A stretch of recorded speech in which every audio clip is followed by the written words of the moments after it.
بسم الله الرحمن الرحيم وبه نستعين والصلاة والسلام على أشرف المرسلين. السلام عليكم، مرحبا بكم مشاهدي الأفاضل في عدد جديد من برنامجكم الأسبوعي بلسم، والذي يأتيكم على الهواء مباشرة عبر قناة القرآن الكريم.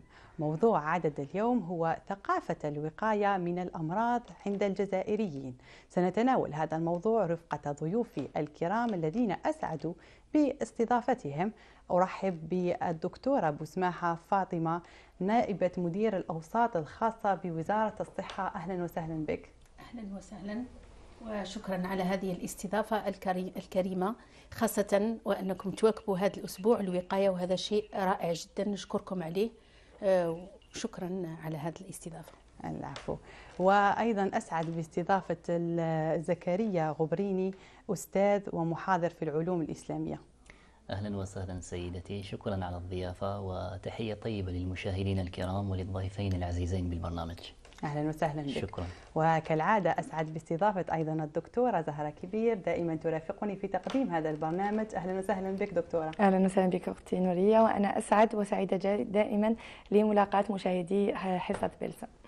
العفو.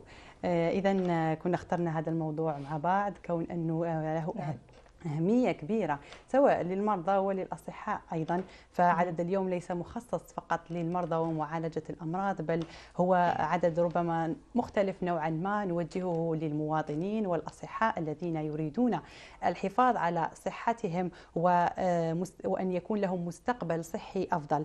للأسف كل يوم نسمع بوفاة شخص عزيز علينا، سواء بالأمراض سرطانية أو بأمراض مناعية أو فشل كلوي أو مختلف الأمراض. لهذا رسالتنا اليوم هي للمواطنين والأصحاء وللمرضى أيضا للوقاية من الأمراض ومضاعفات المرض.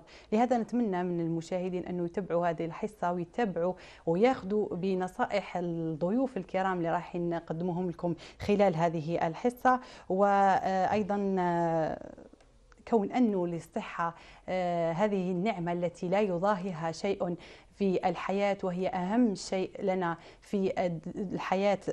والأطباء دورهم هو ليس فقط العلاج، بل دورهم هو الوقاية قبل العلاج. صحيح دكتورة كبير، واضح. ما رأيك أيضا أستاذ في هذا الأسبوع الذي نظمناه؟ طيب، ابتداء بسم الله الرحمن الرحيم، الحمد لله والصلاة والسلام على رسول الله. أجدد التحية لكم وللضيفين العزيزين والمشاهدين الكرام، وأخص بتحية عاطرة مباركة للجيش الأبيض من الأطباء والممرضين الذين رافقوا الحملات الطبية خلال فترة كورونا، ولا يزالون يجاهدون لوقاية المجتمع من عدة أمراض. لا شك أن مبادرة وزارة الصحة لمثل هذا الأسبوع إن دل على شيء إنما يدل على الوعي الكبير لدى الوزارة بضرورة حماية المواطن الكريم من كل ما من شأنه أن يخرم صحته البدنية أو النفسية أو العقلية، بناء على المحاور التي تفضلت بها السيدة الدكتورة. هي محاور جد راقية، محاور إن دلت على شيء إنما تدل على إحصائيات دقيقة وتدل على برامج هادفة واستراتيجية بعيدة المدى في محاولة إيجاد صحة نفسية وبدنية وعقلية راقية بالمجتمع الجزائري. نعم. إذا جئنا ننظر إلى هذه المبادرات الرائعة والراقية والتي من شأنها أن تمكن المواطن الجزائري أن يأخذ الحيطة والحذر من جوانب عدة، فإننا ندعوهم إلى التفاعل مع هذا الأسبوع الوطني الذي يبعث حقيقة على فهم صحة الإنسان، فهم المعايير التي تسهم في وقاية وإنماء وبناء الصحة النفسية والعضوية والعقلية للإنسان. نعم. لا شك أن اهتمام الدين الإسلامي بجانب الصحة للإنسان أو جانب الصحة عامة أولاها الدين الإسلامي عناية فائقة من خلال أحاديث النبي عليه الصلاة والسلام، من خلال ما كان يحاول أن يعلم به الصحابة وأبناء الصحابة رضوان الله عليهم. لدينا على سبيل المثال قول النبي عليه الصلاة والسلام لرجلين: أيكما أطب؟ فقالوا: يا رسول الله، أو في الطب خير؟ قال: أجل، أنزل الداء الذي أنزل الدواء. وجاء في رواية أخرى: ما أنزل الله من داء إلا وجعل له شفاء علمه من علمه وجهله من جهله. الشاهد من هذا الحديث أن مسألة الطب لها من الفضائل العظيمة والجسيمة التي أولاها الدين الإسلامي عناية فائقة، وهذا إن دل على شيء إنما يدل على حرص الدين الإسلامي على هذه الصحة حتى يمكن للإنسان أن يمضي في طريق حياته سواء لعبادة المولى تبارك وتعالى أو لقضاء شؤون حياته. ولأجل هذا جاءت المقاصد الكبرى للشريعة الإسلامية تمثلت في 5 أشياء، وهي الدين والنفس والمال والعرض والعقل. فنجد أن جانب الصحة حظى بمرتبتين، وهي جانب النفس الإنسانية كيف حفظها الدين الإسلامي، وجانب العقل كيف حفظه الإسلام. أيضا أحد الصحابة جاء يستفسر لما لقي أشبه ما يكون بالسخرية من عند اليهود، فقال له: قد علمكم نبيكم، يقصد محمد صلى الله عليه وسلم، قال: كل شيء من دينكم؟ قال: أجل، نهانا رسول الله صلى الله عليه وسلم أن نستقبل القبلة لغائط أو بول، أو أن نستنجي باليمين، أو أن نستنجي بأقل من 3 أحجار، أو أن نستنجي برجيع أو بعظم.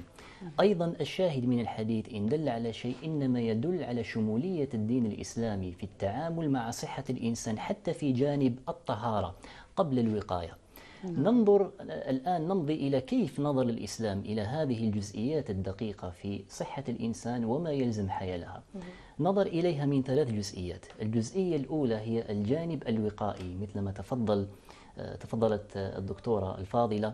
الجانب الثاني هو الجانب الإنمائي، يعني لا يكفي للإنسان أو الإنسان المسلم أن يتبع الجانب الوقائي فقط وإلا يصبح خائفا، لكن كيف ينمي هذه الوقاية. الجانب الثالث إن لم يصلح الجانب الأول أو الثاني وقدر الله وقع الإنسان في الخطأ ومرض على إثره، فهنا ننتقل إلى الجانب العلاجي. نعم. الشريعة الإسلامية بيّنت أن مسببات الأمراض كثيرة، وهذا واقع. لدينا الأمراض التي تكون مرتبطة بالجانب العضوي، ولدينا الأمراض التي تكون مرتبطة بالجانب النفسي عند الإنسان. صحيح. الجانب العضوي حصرها علماء الشريعة في 10 أشياء. قالوا أنه الدم إذا هاج ولذلك شرعت الحجامة، والمني إذا تبيض ولذلك شرع الزواج، والبول والغائط والريح والقيء والنوم والعطاس، كل هذه ينبغي أن يواجهها الإنسان بما سنه الشارع الحكيم. فالنوم، النعاس، شرع الله عز وجل للإنسان أن ينام. المني شرع الله عز وجل للإنسان الزواج. البول والغائط نهى النبي عليه الصلاة والسلام أن يقبل الإنسان حتى على الصلاة وهو يدافعه الأخبثان لما يرجع من الأثر السلبي على صحة الإنسان. الآن الأمراض المعدية أو الأمراض التي تنتقل في حياة الإنسان كيف عالجها المنهج الإسلامي؟ النبي عليه الصلاة والسلام سن قاعدة عظيمة وكبيرة، وهي مفادها الطهور شطر الإيمان، فجعل أن الطهارة من شطر الإيمان، يعني جزء من الإيمان. فالمسلم لما يقي نفسه من الأمراض العضوية أو النفسية فإن القاعدة في ذلك هي الطهارة. ولذلك شرع الوضوء، ولذلك شرع الغسل، ولذلك شرعت المضمضة والاستنشاق أثناء الوضوء، شرع استعمال السواك كما جاء في أحاديث عدة للنبي عليه الصلاة والسلام. أكيد النظافة شفنا نجاعتها في الوقاية من مرض أو من الوباء اللي وباء كورونا. نعم. وباء كورونا لا شك. وباء كورونا نحن شاهدنا قضية الحجر الصحي كيف أصبح مفاعلا وكيف آتى يعني أكله ونفعه في الوسائط العربية والغربية. لكن إذا جئنا ننظر إلى التأصيل الإسلامي عندنا في الحجر موجود، قد شرعه النبي عليه الصلاة والسلام من قرون خلت، بدليل أنه عليه الصلاة والسلام قال: لا يردن ممرض على مصح، كجانب من الوقاية. وأخبر في حديث آخر قال أنه إذا وقع الطاعون بأرض وأنتم فيها فلا تخرجوا منها ضرءا وقطعا لجانب العدوى، وإذا وقع في أرض وأنتم خارجها فلا تدخلوا فيها، يعني حتى لا يصيبكم ما أصابهم. فهذه القاعدة مؤصلة عندنا في الشريعة الإسلامية، وإن دل هذا على شيء إنما يدل على قوة الإعجاز العلمي الذي تنبأ به النبي عليه الصلاة والسلام بما أتاه الله تبارك وتعالى من وحي، ولاحظناه في الواقع المعايش إبان فترة كورونا، كيف يعني وقع كثير من الناس من من الأمراض أن يشتروا في قضايا العدوى أيضا. صحيح. إذا أستاذ غبريني، إجراءات بسيطة يحثنا الرسول عليه الصلاة والسلام باتباعها تكفينا شر الأمراض والأوبئة كالنفخ على الإناء. الطعام. نعم. النفخ في الطعام أو الإناء. أولا أنا أريد أن أوصل إلى القاعدة العظيمة التي ذكرها النبي عليه الصلاة والسلام، والتي مفادها الطهور شطر الإيمان. نعم. يعني جعل قضية الطهارة قاعدة عظيمة يلتزم بها الإنسان المسلم لوقاية نفسه من شتى الأمراض ومن شتى الأوبئة ومن شتى الفيروسات. إذا جئنا ننظر إلى جانب الغسل والطهارة، وهذا ما أقره الطب الحديث، نجد النبي صلى الله عليه وسلم أصل هذا المعنى لما قال: حق الله على كل مسلم أن يغتسل كل 7 أيام يوما يغسل فيه شعره وجسمه. الطب الحديث بين هذا بأن الجلد يحوي أكثر ما يزيد عن 10,000 مستعمرة تتركب في الجلد من خلال فيروسات أو من خلال ميكروبات لا ترى بالعين المجردة.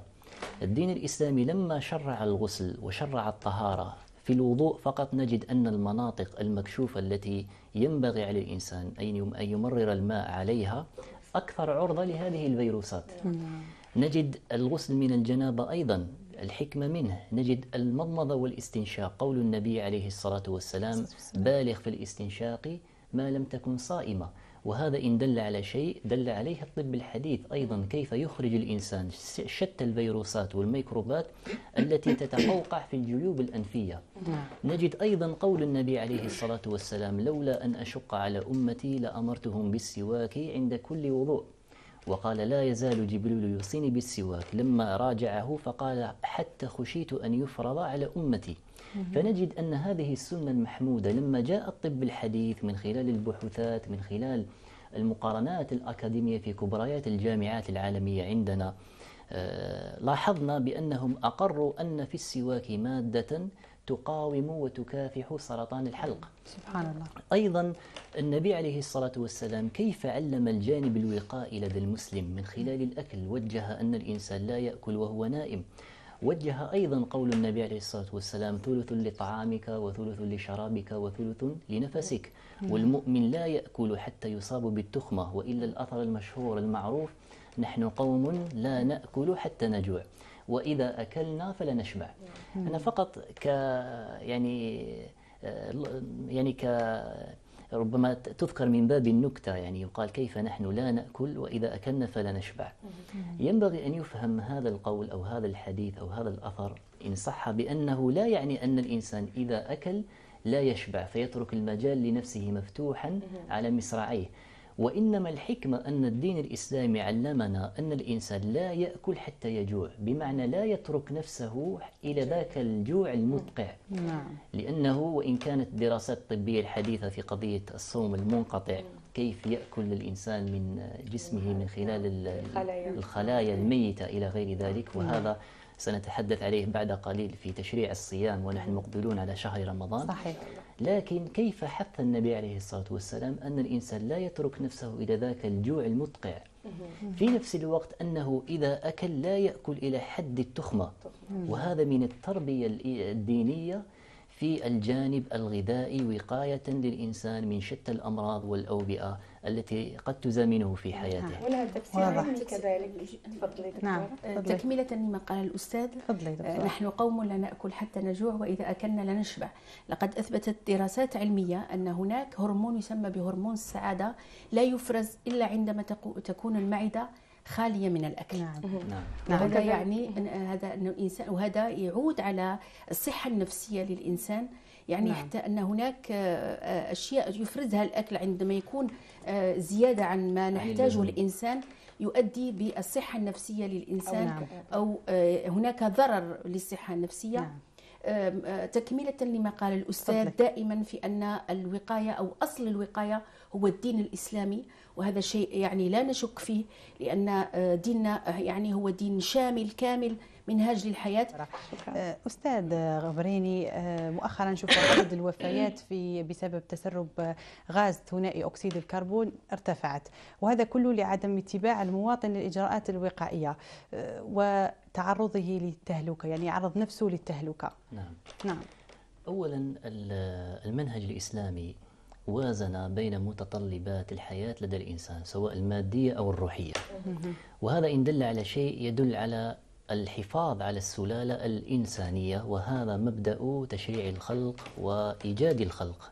صحيح. وهو تكاثر السلالة البشرية لأجل عبادة المولى تبارك وتعالى. وعليه كل ما من شأنه أن يقطع هذه السلالة، فإنه يكون أو يرقى إلى درجة التحريم.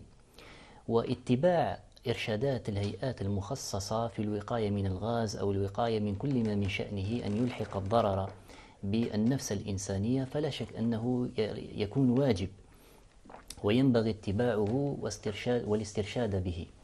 والوقاية من الغاز نحن لاحظنا كثير من الدورات، لكن مع الأسف نجد قد يعني بين قوسين يكون فيه التهاون في استعمال هذه السخانات في البيوت، أو عدم مراقبتها، أو عدم إخضاعها للفحص الدوري في فصل الشتاء. وهذا لابد أن يراجع المواطن ويراجع الإنسان المسلم من باب الحفاظ على النفس البشرية. يعني الإنسان لديه زوجة، لديه أولاد، لديه أبوين ربما شيخين كبيرين في البيت، فإنه يسعى للحفاظ على صحتهما والوقاية مما يخرم هذه النفس الإنسانية. أنا كنت أريد أن أضيف سيدتي المحترمة إضافة لما تفضلت به الدكتورة الفاضلة في قضية التدرج في أخذ الدواء. المنهج القرآني دل على هذا، وشاهده ما ذكره المولى تبارك وتعالى في قصة أيوب عليه السلام لما قال: واذكر عبدنا أيوب إذ نادى ربه أني مسني الشيطان بنصب وعذاب. ماذا قال الله عز وجل؟ قال: أركض برجلك هذا مغتسل بارد وشراب. فجعل 3 خطوات للعلاج. أمره المولى تبارك وتعالى بالركض. والركض هنا في القرآن الكريم هو غير المشي العادي، وإنما هو الحركة التي فيها شيء من السرعة أو الخبب. والنبي عليه الصلاة والسلام دل على هذا المنطلق في مكة المكرمة لما اشتكى بعض الصحابة من الحمى وكانوا في وقت العمرة، فأمرهم النبي عليه الصلاة والسلام أن يرملوا، يعني يزيدوا في سرعة الطواف، ولذلك شرع الرمل أو الخبب في الأشواط ال3 الأولى حول الكعبة. وهذا إن دل على شيء إنما يدل أن الدين الإسلامي دائما يبعث الإنسان على القوة وإظهار القوة حتى عند المرض، لا يستسلم الإنسان. شاهده في الآية القرآنية الكريمة أن المولى تبارك وتعالى لما اشتكى أيوب أنه مسه الشيطان بنصب وعذاب أمره بالجري، قال: أركض برجلك. وفيه دلالة أن لا يستسلم المريض للمرض ويقعد كالمشلول. وأورد المفسرون في الآية الكريمة أن أيوب عليه السلام أصيب بدمامل وقرح في جلده حتى صار يتساقط قطعا قطعا، لكن المولى تبارك وتعالى أمره بالحزم وأمره بالركض. هذا يدل على قضية عدم الاستسلام أو القعود للمرض. الجزئية الثانية قال: أركض برجلك هذا مغتسل بارد. والاغتسال بالماء البارد له من الفوائد والعوائد ما دل عليها الطب الحديث في الإعجاز العلمي. وربما الدكاترة الأفاضل قد شاهدتم من الدورات في قضية العلاج بالماء المبرد أو العلاج بالتبريد. كأحد في الآلام، يعني في الآلام. في الآلام يعني حتى تكون عفوا الألم الشديد حتى في المعدة، أو حتى في يعني بيرفوراسيون دولسير، معناها لما يكون في القرحة المعدية النزيف عند المعدة. أول شيء هو راح نعمله يعني كيس مثلج أو كيس بارد لتوقيف الدم، يعني أو ليموستاز، يعني توقيف الدم، وكذلك لنقص الألم عفوا ليكون الأمل. وأكيد أنه لما حتى تكون بعض يعني ضربات أو الكدمات دائما نقوم بأكياس مثلجة أو أكياس باردة لتخفيف الألم. حتى في الحمى. صحيح. والحمى أكيد أنه الحمى حتى الرسول عليه السلام ذكر أنه الحمى من النار، فيعني يجب علينا التبريد فيها. نعم. صحيح. الشاهد من كل هذا أن المنهج القرآني لم يغفل قضية صحة الإنسان سواء على المستوى الوقائي أو على المستوى الإنمائي أو العلاجي. أيضا لم يغفل عن الصحة النفسية والحفاظ عليها. نعم، سنتطرق إلى الجزئية التي تتعلق بالصحة النفسية بعد قليل. النقطة الثالثة وهي قضية لما قال: هذا مغتسل اركض برجلك هذا مغتسل بارد وشراب. الشراب هو عبارة عن الأدوية التي يتناولها الإنسان عن طريق الفم. هذا منهج قرآني ثابت وقد أصله وأثبته الطب الحديث من خلال البحوثات. يعني ننظر أن الأطباء كثير ما ينصح المريض أن لا يستسلم للمرض، وإنما ينبغي أن يخرج وأن يمارس المشي مقاومة المرض. نعم. فقط سامحني، فقط كذلك للمشي أو الركض على حسب يعني علمي القليل، وحتى مرضاي لما ننصحهم بالمشي أو بممارسة الرياضة هي تجديد الدورة الدموية، لأنه الأماكن يعني اللي تكون فيها تقرحات ويكون يعني الجلد يبدأ يكون ميت، يجب يعني باش تلحق له الدورة الدموية. ودائما ننصحوه باش يدير اللي ما يقدرش ينوض يدير هكاك دي مساج ولا يعني حركات على مستوى المكان اللي ما تلحقوش الدورة الدموية. نعم، في الحركة بركة. نعم أستاذ. حتى الماء البارد يعني أثبت كثير من الأطباء أنه يساعد على تنشيط الدورة الدموية، وهذا في الشريعة الإسلامية أيضا له من الفوائد والعوائد. حتى الماء المبرد أثناء الاغتسال به يكون أكبر عامل على طرد الشيطان، لأن الشيطان لا يمكث في الجسم الذي يرمى عليه الماء البارد، وهذا يدفع على الحيوية وعلى النشاط. جزئية الصحة النفسية التي تفضلت بها سيدتي المحترمة، أولا ينبغي أن ننوه ونشيد إلى أن الإنسان المسلم، وهذه قاعدة، الأصل فيه أن لا يصاب بمرض نفسي. المؤمن لا يصاب بمرض نفسي، لأنه ينطلق من قاعدة التسليم لقضاء الله عز وجل ورضاه بقدره، فهذا يبعث على الإطمئنان النفسي. المنهج النبوي بعد أن استقرأنا وتتبعنا المنهج القرآني، المنهج النبوي أشاد في كثير من المواطن إلى الصحة النفسية. من ذلك قول النبي عليه الصلاة والسلام: من أصبح آمنا في سربه معافا في بطنه في جسده يملك قوت يومه فكأنما حيزت له الدنيا بما فيها. نأتي ننظر إلى جانب الغذاء، قول النبي عليه الصلاة والسلام: بحسب امرئ أكل لقمات يقمن صلبه، فهذا يبعث على البركة ويبعث على الطمأنينة ويبعث على الفأل. قضية الصحة النفسية لما يتأمل الإنسان هذا الحديث: من أصبح آمنا في سربه، وهذه سماها العلماء حتى المستشرقون الذين جاءوا يدرسون الدراسات الدينية فيما يتعلق بجانب الصحة النفسية، أسموها بضوابط وقاعدة الصحة النفسية عند المسلمين، فحصروها في 3 أشياء: من أصبح آمنا في سربه، بمعنى آمنا في ديرته وبيئته. من أصبح آمنا في سربه معافا في بدنه. المعافاة في الأبدان يصبح الإنسان يستطيع أن يرى، يستطيع أن يمشي، يستطيع أن يحرك مفاصله، فإنها تبعث على الطمأنينة والسعادة أيضا. ثم قال: يملك قوت يومه. قال قوت يومه، وهذا إن دل على شيء إنما يدل على ضرورة معايشة الإنسان المسلم ليومه الحالي، ولا يحمل هم الغد، لأن الاضطرابات النفسية هي التي تؤدي بدورها إلى الأمراض العضوية، من شدة التفكير، من شدة القلق، من شدة التوتر والضغط، من شدة الضغط النفسي الذي يعايشه الإنسان ويحمل همه. لكن الرجوع إلى المنهج الديني المستقرأ من كتاب الله عز وجل وسنة النبي صلى الله عليه وسلم هو الذي يبعث على الإطمئنان، يبعث على الراحة النفسية، يبعث على الفأل. إن مع العسر يسر. أيضا قول الله تبارك وتعالى: إن مع العسر يسرا. دائما يبعث الفأل، والفأل كله خير، كما أشاد به النبي صلى الله عليه وسلم. شكرا لك أستاذ غبريني. أكيد أن الهدف الأسمى والرئيسي للإسلام هو الحفاظ على الإنسان ونعمة الصحة، هذه النعمة التي لا يضاهيها شيء في الحياة. نعم، نحن عندنا مثل شائع ومعروف أن الصحة تاج على رؤوس الأصحاء لا يعرفها أو لا يراها إلا المرضى. نعم. وهذا إن دل على شيء يدل كما أسلفت قبل قليل بأن الدين الإسلامي لم يغفل في ثناياه أي جزئية أو أي جزئية تربي في الإنسان صحته وقوته. وهذا دليل يعني نلاحظه أيضا في عبر التاريخ الإسلامي، يعني مسلمو الأندلس كيف قاوموا بشدة من طرف الفرنسيين لما رصوا الطرقات لوقاية الماشي من الأوحال والمجارير، وهذا يدل على اهتمام الدين الإسلامي بصحة الإنسان.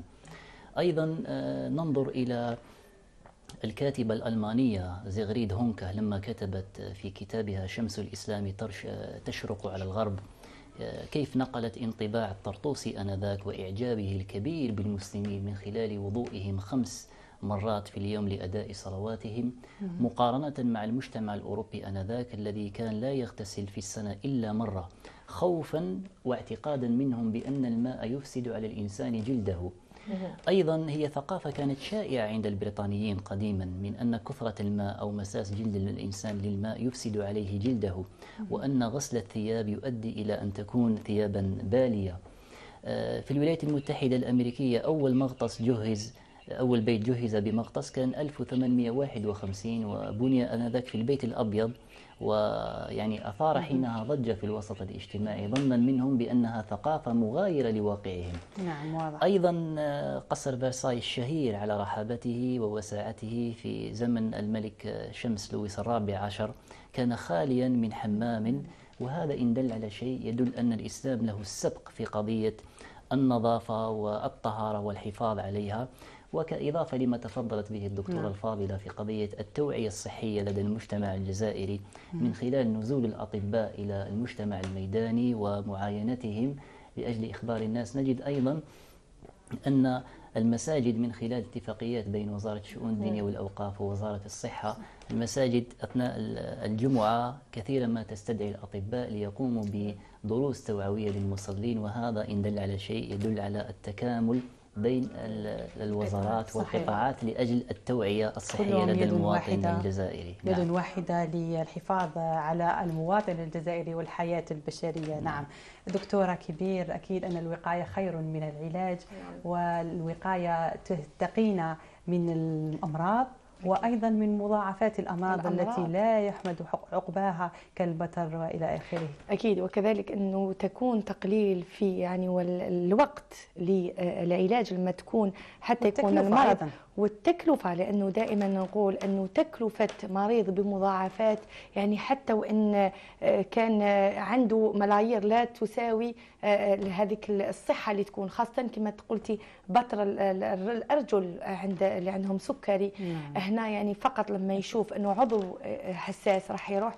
إن شاء الله نتمنى الصحة والعافية لجميع مشاهدينا ومواطنينا، وليس فقط اليوم للتوعية، دائما نحن في الخدمة وتساؤلاتهم سواء في صفحتنا صفحة بلسم برنامج بلسم فيسبوك أو اتصالهم هنا مباشرة. صحيح، نحن نستقبل ونسعد باستقبال كل استفساراتكم وأسئلتكم على صفحتنا صفحة بلسم على الفيسبوك. دكتورة بوسماحة، ما هي نصيحتك اللي تقدميها للمشاهدين، خاصة وأنك أخصائية تغذية ونحن مقبلون على شهر رمضان؟ أولا نتكلم على بما يخص هذا الأسبوع، الأسبوع الوقاية. الوزارة اتخذت هذا الأسبوع حتى نقول أن صحة المواطن بين يديه. يعني احنا الوزارة تقوم ما يمكن القيام به، لكن يبقى الرجوع ذلك أو مرض من عدمه إلى الإنسان. أما بما يخص التغذية، فالتغذية يعني نقول يعني الآية تتكلم عن كلوا واشربوا ولا تسرفوا. يعني الأكل بعقلانية، الأكل كل ما هو يعني أكل يزيد على ما نحتاج، الجسمنا ما يحتاجوش، إذا يتحول إلى سموم تؤدي بنا إلى الجذور. الآن نتكلم على الجذور الحرة لغادي كوليبر، ونتكلموا على الخلايا السرطانية اللي الآن انتشرت بكثرة. إذا الأكل العقلاني، خاصة أن هناك شهر رمضان يعني احنا في شهر رمضان مقبل علينا. صحيح. والصيام المتقطع، هذا الصيام يعني الآن مطلوب وحتى أثبت علميا بأهميته. إذا نتمنى الصحة للجميع إن شاء الله. شكرا لك دكتورة بوسماحة، شكرا لك دكتورة كبير، شكرا لك أستاذ على حضورك وعلى كل المعلومات القيمة اللي قدمتها لنا. شكرا لكم مشاهدي الأفاضل على حسن متابعتكم. نتمنى لكم الصحة والعافية لكل المرضى ومرضى المسلمين، وإن شاء الله تكونوا استفدتوا من هذا الحصة. تقبلوا تحياتي وتحيات الطاقم العامل معي. دمتم بصحة جيدة، إلى اللقاء.